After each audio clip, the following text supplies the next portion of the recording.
ನಟಿ ರಮ್ಯಾ ಅಶ್ಲೀಲ ಮೆಸೇಜ್ ಪ್ರಕರಣಕ್ಕೆ ಸಂಬಂಧಪಟ್ಟಂತೆ ಮತ್ತೊಬ್ಬ ಆರೋಪಿಯನ್ನು ವಶಕ್ಕೆ ಪಡೆದಿದ್ದಾರೆ ಪೊಲೀಸರು. A1 ಆರೋಪಿ ಪ್ರಮೋದ್ ಗೌಡನನ್ನು ವಶಕ್ಕೆ ಪಡೆದುಕೊಂಡಿದ್ದಾರೆ ಪೊಲೀಸರು. ಬೆಂಗಳೂರಿನ KR ಪುರಂ ಮೂಲದ ಆರೋಪಿ ಪ್ರಮೋದ್ ತನ್ನ ಫ್ರೆಂಡ್ ಮೊಬೈಲ್ನಲ್ಲಿ ಅಕೌಂಟನ್ನು ಓಪನ್ ಮಾಡಿದ್ದ ಈತ. ಪ್ರಮೋದ್ ಗೌಡ 87 ಎಂಬ ಅಕೌಂಟ್ನಿಂದ ಮೆಸೇಜ್ ಮಾಡಿದ್ದ ಆತನನ್ನು ಈಗ ವಶಕ್ಕೆ ಪಡೆದುಕೊಂಡಿದ್ದಾರೆ CCB ಪೊಲೀಸರು, ಸೈಬರ್ ಕ್ರೈಮ್ ಪೊಲೀಸರು. ಕೋರ್ಟ್ಗೆ ಹಾಜರುಪಡಿಸಿ ಕಸ್ಟಡಿಗೆ ಪಡಿತಾರೆ ಪೊಲೀಸರು. ಕಸ್ಟಡಿಗೆ ಪಡೆದು ತನಿಖೆಯನ್ನು ಮುಂದುವರಿಸ್ತಾರೆ CCB ಪೊಲೀಸರು. ರೇಣುಕಾ ಸ್ವಾಮಿ ಕುಟುಂಬಕ್ಕೆ ನ್ಯಾಯ ಸಿಗಬೇಕು ಅಂತ ನಟಿ ಮಾಜಿ ಸಂಸದೆ ರಮ್ಯಾ ಅವರು ಪೋಸ್ಟ್ ಹಾಕಿದ್ರು. ಇದಕ್ಕೆ ಸಾಮಾಜಿಕ ಜಾಲತಾಣಗಳಲ್ಲಿ ರಮ್ಯಾ ವಿರುದ್ಧ ಅಶ್ಲೀಲ ಮೆಸೇಜ್ಗಳನ್ನು, ವಿಡಿಯೋಗಳನ್ನು ಹರಿಬಿಡಲಾಗಿತ್ತು. ಅದರಲ್ಲಿ ತನ್ನ ಫ್ರೆಂಡ್ ಮೊಬೈಲ್ನಿಂದ ಮೆಸೇಜನ್ನು ಮಾಡಿ ಈಗ ಮತ್ತೊಬ್ಬ ಆರೋಪಿ ಲಾಕ್ ಆಗಿದ್ದಾನೆ. A1 ಆರೋಪಿ ಪ್ರಮೋದ್ ಗೌಡನನ್ನು ಪೊಲೀಸರು ಬಂಧಿಸಿದ್ದಾರೆ. ಬೆಂಗಳೂರಿನ KR ಪುರಂ ಮೂಲದ ಆರೋಪಿ ಪ್ರಮೋದ್ ಗೌಡ ತನ್ನ ಫ್ರೆಂಡ್ ಮೊಬೈಲ್ನಲ್ಲಿ ಅಕೌಂಟ್ ಓಪನ್ ಮಾಡಿದ್ದ ಈತ.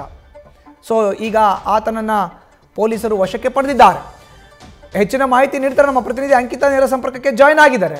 ಅಂಕಿತಾ, ನೋಡಿ, ರಮ್ಯಾ ವಿರುದ್ಧ ಅಶ್ಲೀಲ ಮೆಸೇಜ್ಗಳನ್ನು ಕಳಿಸೋದು, ಪೋಸ್ಟ್ಗಳನ್ನು ಹಾಕೋದು ಸಾಕಷ್ಟು ಸಾಮಾಜಿಕ ಜಾಲತಾಣಗಳು ಕಂಡು ಬಂತು. ಅವರು ಕೂಡ ದೂರು ಕೊಟ್ಟರು. ಈಗ ಮತ್ತೊಬ್ಬ ಆರೋಪಿ ಅಂದರ್ ಆಗಿದ್ದಾನೆ, ಪೊಲೀಸರ ಕಸ್ಟಡಿಗೆ ಸಿಕ್ಕಿದ್ದಾನೆ.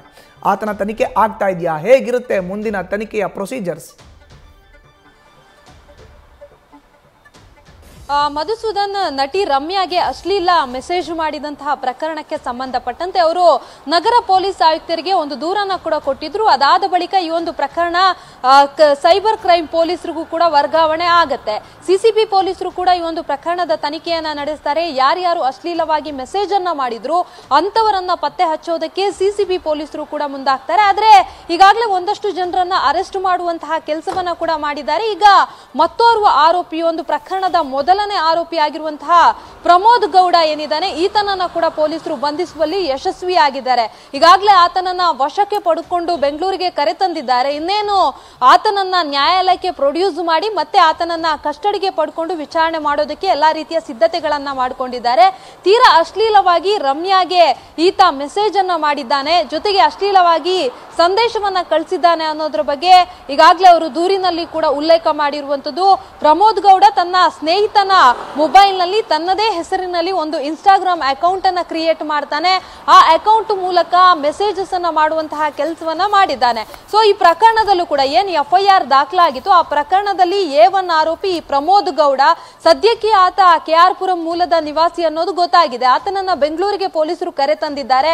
ಆತನನ್ನ ಕಸ್ಟಡಿಗೆ ಪಡ್ಕೊಂಡು ಮತ್ತಷ್ಟು ವಿಚಾರಣೆ ಮಾಡೋದಕ್ಕೆ ಎಲ್ಲಾ ರೀತಿಯ ಸಿದ್ಧತೆಗಳನ್ನ ಮಾಡ್ಕೊಂಡಿದ್ದಾರೆ. ಮತ್ತೊಂದು ಕಡೆ ಉಳಿದ ಆರೋಪಿಗಳೇನಿದ್ದಾರೆ ಅವ್ರಿಗಾಗಿ ಕೂಡ ಶೋಧವನ್ನ ನಡೆಸಿರುವಂತದ್ದು. ಈಗಾಗಲೇ ಇನ್ಸ್ಟಾಗ್ರಾಮ್ಗೆ ಒಂದು ಪತ್ರವನ್ನ ಬರೆದು ಆ ಆರೋಪಿಗಳ ID ಏನಿದೆ ಅದರ ಸಂಪೂರ್ಣ ಮಾಹಿತಿಯನ್ನ ಪಡ್ಕೊಳ್ಳುವಂತಹ ಕೆಲಸವನ್ನ CCB ಪೊಲೀಸರು ಮಾಡಿದ್ರು. ಈಗಾಗಲೇ ಒಂದು ಹಂತಕ್ಕೆ ಸಾಕಷ್ಟು ಜನ ಆರೋಪಿಗಳ, ಅಂದ್ರೆ 40ಕ್ಕೂ ಹೆಚ್ಚು ಜನ ಆರೋಪಿಗಳ ವಿರುದ್ಧ ಕಂಪ್ಲೇಂಟ್ ದಾಖಲಾಗಿತ್ತು. ಹಾಗಾಗಿ ಸಾಕಷ್ಟು ಜನರ ಒಂದು ಐಡಿಗಳ ಮಾಹಿತಿಯನ್ನ ಈಗಾಗಲೇ ಪೊಲೀಸರು ಪಡೆದಿದ್ದಾರೆ. ಕೇವಲ ಬೆಂಗಳೂರು ಮಾತ್ರ ಅಲ್ಲ, ಹೊರ ರಾಜ್ಯದಲ್ಲೂ ಹೊರ ಜಿಲ್ಲೆಯಲ್ಲೂ ಕೂಡ ಸಾಕಷ್ಟು ಜನ ಈ ರೀತಿಯಾಗಿ ನಟಿ ರಮ್ಯಾ ಅವರಿಗೆ ಅಶ್ಲೀಲವಾಗಿ ಸಂದೇಶವನ್ನ ಕಳಿಸಿದ್ರು ಅಂತ ಹೇಳಲಾಗಿತ್ತು. ಸದ್ಯಕ್ಕೆ ಅವರೆಲ್ಲರಿಗೂ ಕೂಡ ಪೊಲೀಸರು ಹುಡುಕಾಟವನ್ನ ಮಾಡ್ತಾ ಇದ್ದಾರೆ. ಮಧುಸೂದನ್, ಧನ್ಯವಾದ ಅಂಕಿತಾ ನಿಮ್ಮ ಮಾಹಿತಿಗೆ. ನ್ಯೂಸ್ ಫಸ್ಟ್, ನಿರ್ಭೀತಿಯಿಂದ ನಿಮ್ಮ ಪರವಾಗಿ.